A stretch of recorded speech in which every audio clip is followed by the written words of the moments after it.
golly, Disneyland looks swell this morning.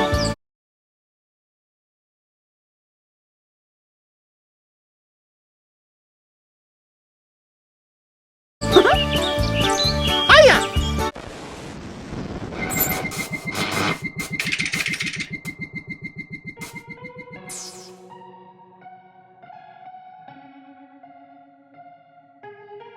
Some of you may have heard that the Disney Corporation is responsible for at least one real, live ghost town. Disney built the Treasure Island Resort in Baker's Bay in the Bahamas. It didn't start as a ghost town. Disney's cruise ships would actually stop at the resort and leave tourists there to relax in luxury. This is a fact. Look it up. Disney blew $300 million on the place. Yes, $300 million. Then they abandoned it. Disney blamed the shallow waters, too shallow for their ships to safely operate, and there was even blame cast on the workers, saying that since they were from the Bahamas, they were too lazy to work a regular schedule. That's where the factual nature of their story ends. It wasn't because of sand, it obviously wasn't. Because foreigners are lazy, both are convenient excuses. No. I sincerely doubt those reasons were legitimate.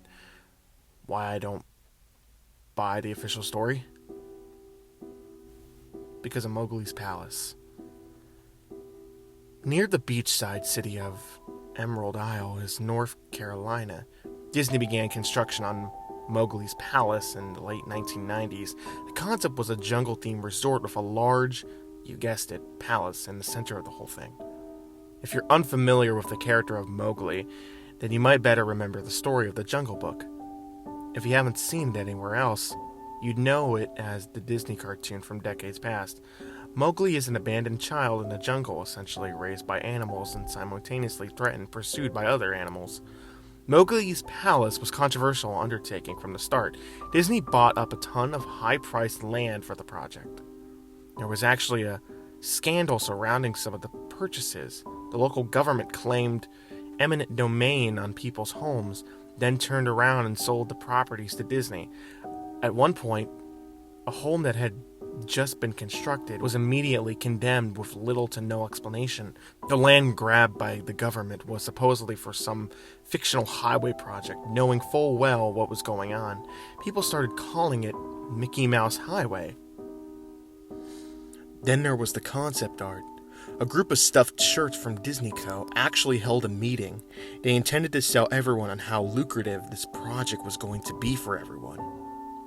When they showed the concept art, this gigantic Indian palace surrounded by jungle, staffed with men and women in loincloths and tribal gear, well, suffice to say everyone flipped their shit. We're talking about a large Indian palace jungle and loincloths, not only in the center of the relatively wealth area, but also a somewhat xenophobic area of the sovereign USA. It was a questionable mix at this point in history. One member of the crowd tried to storm the stage, but he was quickly subdued by security after he managed to break one of the presentation boards over his knee. Disney took that community and essentially broke it over its knee as well. The houses were razed and the land was cleared, and there wasn't a damn thing anyone could do or say about it. Local TV and newspapers were against the resort at the beginning, but some insane connection between Disney's media holdings and the local venues came into play, and their opinions turned on a dime. So anyway, Treasure Island, the Bahamas. Disney sunk those millions and then split. The same thing happened with Mowgli's Palace. The construction was complete. Visitors actually stayed at the resort. Surrounding communities were flooded with traffic and usual annoyances associated with the influx of lost and irate tourists. Then it all just stopped. Disney shut it down and nobody knew what the hell to think. But they were pretty happy about it. Disney's loss was pretty hilarious and wonderful to a large group of folks who didn't want this in the first place.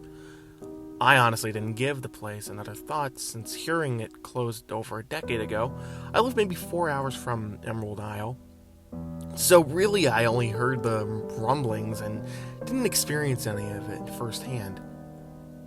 Then I read this article from someone who had explored Treasure Island Resort, posted a whole blog about it, all the crazy shit he found there, stuff just left behind, things smashed, defaced, probably ruined by disgruntled former employees who had just lost their jobs. Hell, the locals probably found some of the place.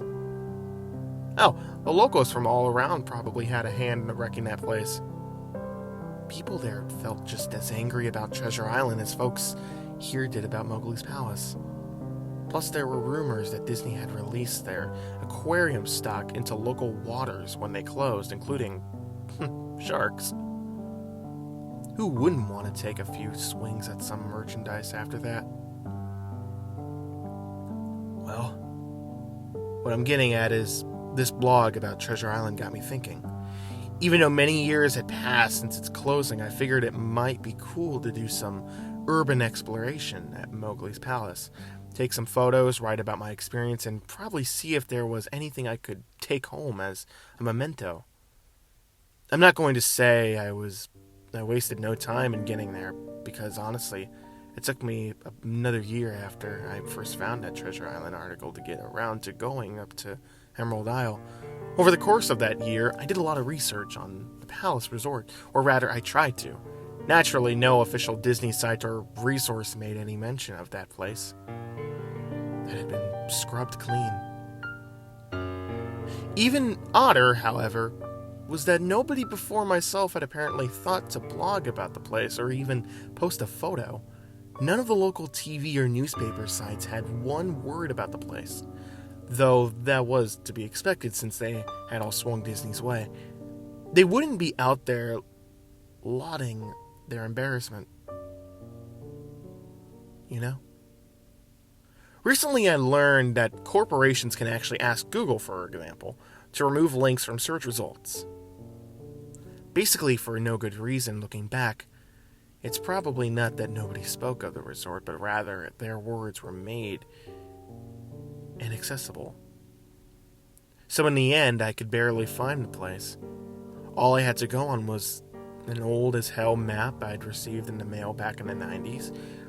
It was a promotional item sent out to people who had recently been to Disney World, and I guess since I had been there in the late 80s, that was recent.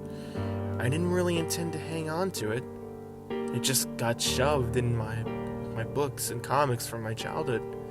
I'd only remembered it months into my research, and even then, it took me another few weeks to locate the storage bin my parents had shoved it all into. But I did find it. Locals were no help, as most were transplants who had moved to the beach in recent years, or old residents who just sneered at me and made rude gestures the second I managed to say where can I find Mowgli's The Drive. The drive took me through a long, inordinately corridor of overgrowth, tropical plants that had run rampant and overpopulated the area, mixed with the native species of flora that actually belonged there and had tried to reclaim the land. I was in awe when I reached the front gates at the resort, tremendous monolithic wooden gates whose supports to either side looked like they must have been cut from a giant cephalus. The gate itself had been gouged in several places by woodpeckers and eaten away at the base by burrowing insects. Hanging on the gate was just a sheet of metal, some random scrap with hand-painted letters scrawled in black. Abandoned by Disney. Clearly the handiwork of some past local or an employee who wanted to make some small protest. The gates were open enough to walk through, but not drive, so grabbing my digital camera and the map, whose flip-sided showed a layout of the resort, I set off on foot. The inner grounds of the place were just as overgrown as the entryway. Palm trees stood untended and ragged among piles of their own coconuts. Banana plants similarly stood in their own stinking bug riddled refuse. There was this sort of clash between order and chaos.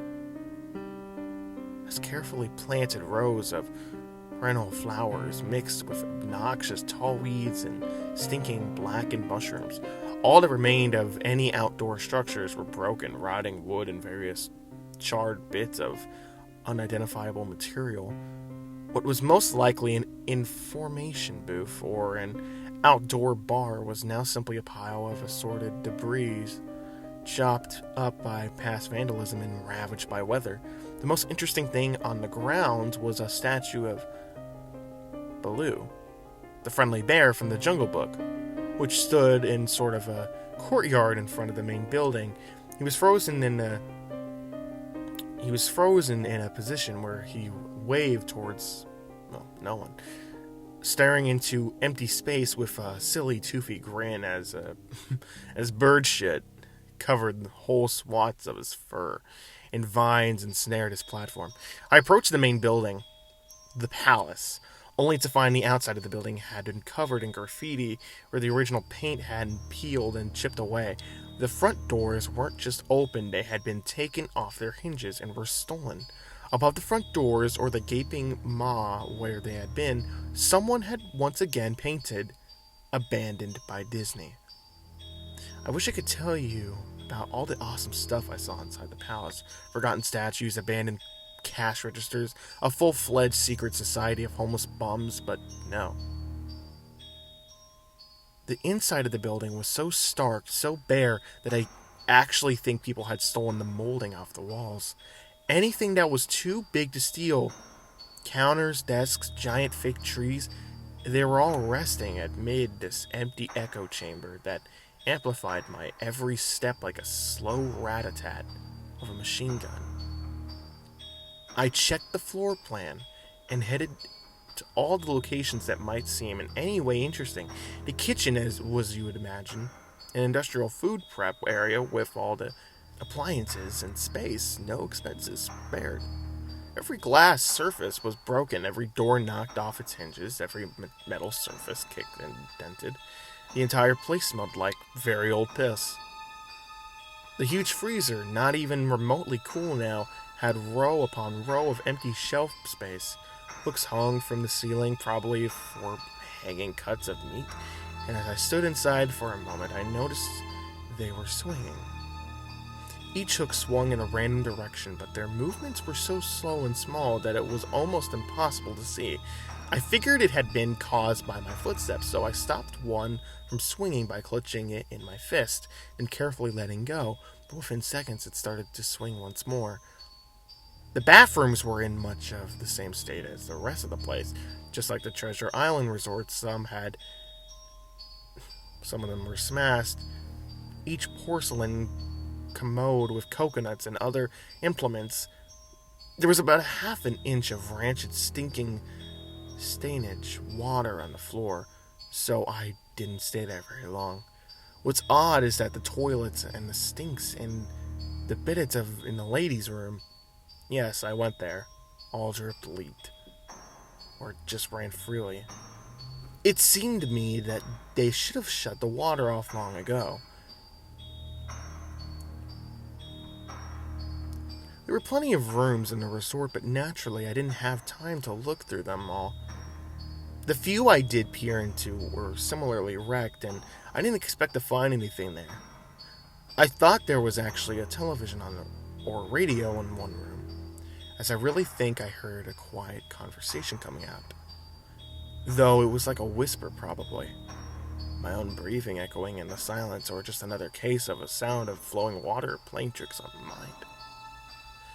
But this is what it sounded like.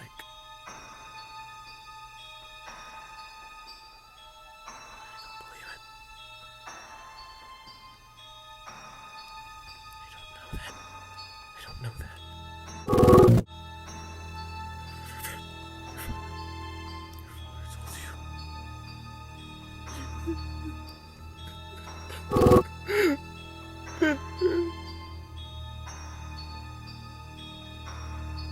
I know. I know that sounds ridiculous. I'm just telling you what I experienced. Why, I thought there might have been something running in that room, or worse, some vagrant who had holed up there and probably would have knifed me.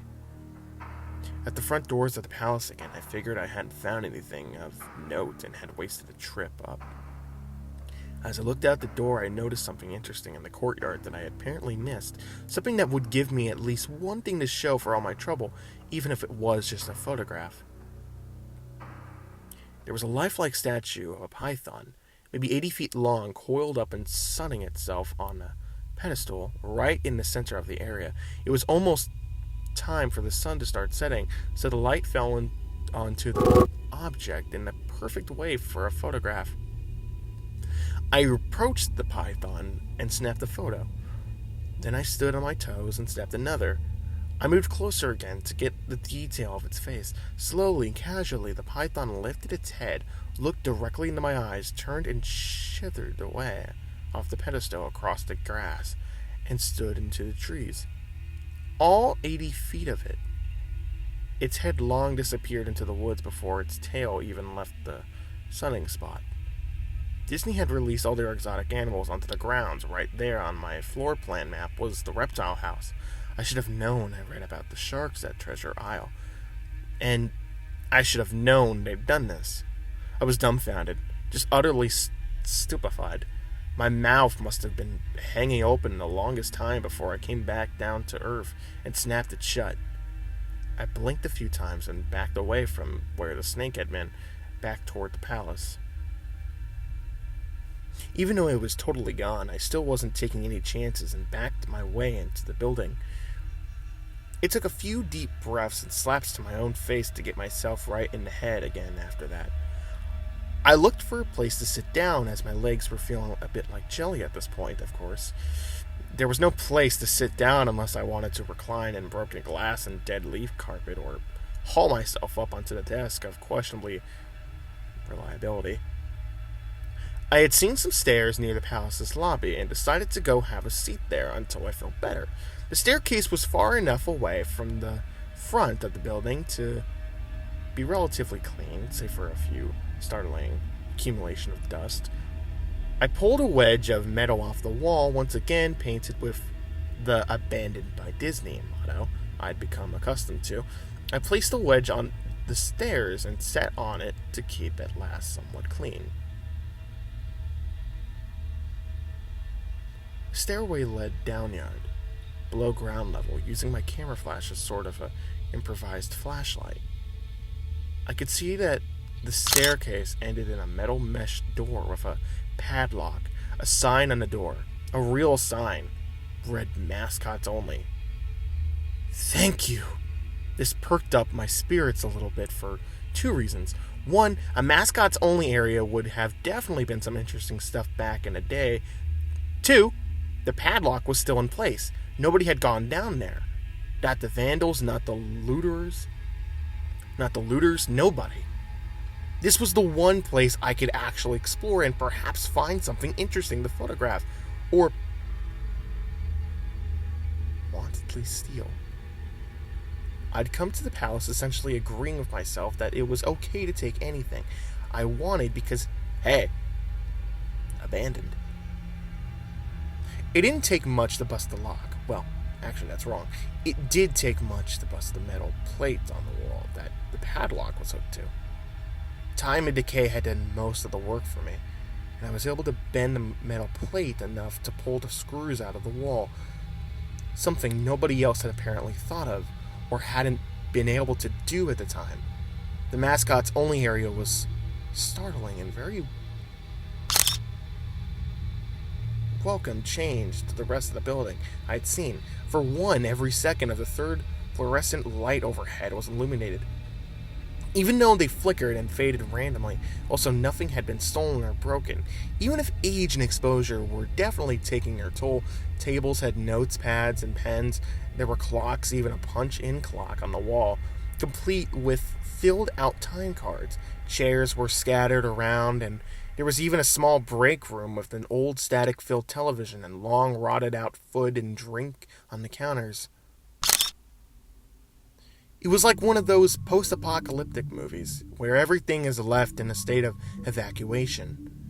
As I walked the maze like sub-basement hallways of Mascot's Only area, the sights just became more and more interesting. As I went further, desks and tables were knocked over, papers scattered, and almost melded with damp floor, and a large carpet of mold was slowly overtaking the real rotting crimson floor covering. Everything was just sort of squishy. Anything wood disintegrated into mush. I applied even the least amount of force, and clothing items hanging on hooks in one of the rooms simply fell to moist threads if I tried to unhook them. One thing that annoyed me was that the light was becoming more sparse and unreliable as I went further into the dank, suffocating depths of the place. Eventually, I reached a black and yellow striped door with the words Character Prep 1 stenciled on it. The door wouldn't open at first. I figured this was probably where the costumes were kept, and I definitely wanted the photograph of that twisted, stinking mess. Try as I might, whatever angle or trick I tried, the door wouldn't budge. That is, until I gave up and started to walk away. That was when there was a slight popping around, and the door creaked open slowly. Inside, the room was completely dark, pitch black. I used the camera flash to look for a light switch in the wall by the door, but there was nothing. As I made my search, I jarred out of my sense of excitement by a loud electrical buzz. Rows of lights overhead suddenly flashed to life, flickering and fading in and out, like the rest I had passed. It took a second for my eyes to adjust and it seemed like the light was going to just keep getting brighter until all the bulbs exploded. But just when I thought it would reach that critical stage, the lights dimmed a bit and steadied. The room was exactly as I pictured it. Various Disney's costumes hang on the walls, fully put together like strange cartoon cavaliers hung from invisible nooses. There was an entire rack of loincloths and native clothes on the hangers towards the back. What I found odd and what I wanted to photograph right away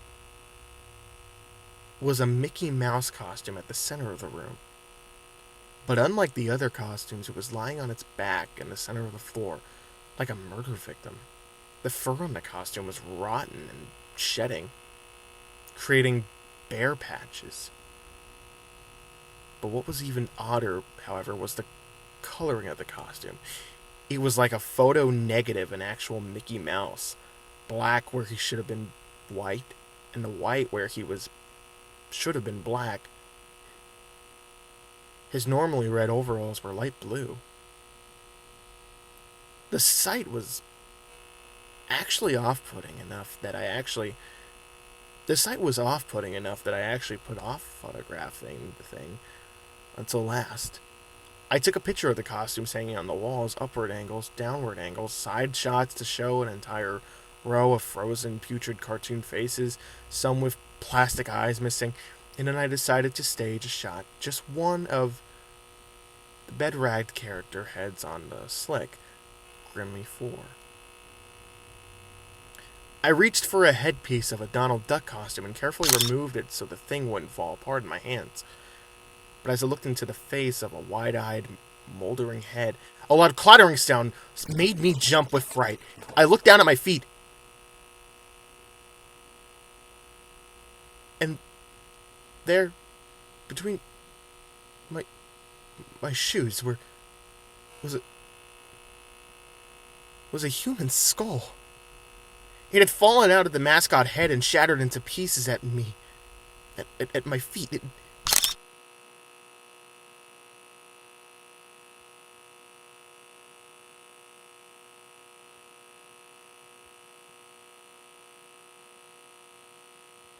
Staring up at me. I dropped the duck head immediately, as you'd expect, and moved for the door. And as I stood in the doorway, I looked back to the skull on the floor. I had to take a picture of it, you know? I had to, for any number of reasons that may seem silly, but only if you don't think it through. I told myself I'd need proof of what happened, especially if Disney was going to somehow make this go away. I had no doubt in my mind right from the start that even if it was just gross negligence, Disney was responsible for this. But that's when the Mickey, that photo negative opposite Mickey in the middle of the floor, started to get up. First sitting up, then climbing to its feet, the Mickey Mouse costume, or whoever was inside of it, stood there at the center of the room, its fake face just staring directly at me as I mumbled no over and over. With shaking hands and a violently thrashing heart and legs that had once again turned into jelly, I managed to lift the camera and aim it at the opposite creature, now quietly sizing me up. The digital camera's screen displayed only dead pixels in the shape of the thing. It was a perfect silhouette of a Mickey costume. As the camera moved in my unsteady hands, the dead pixels spread, mirroring the screen wherever Mickey's outline moved to.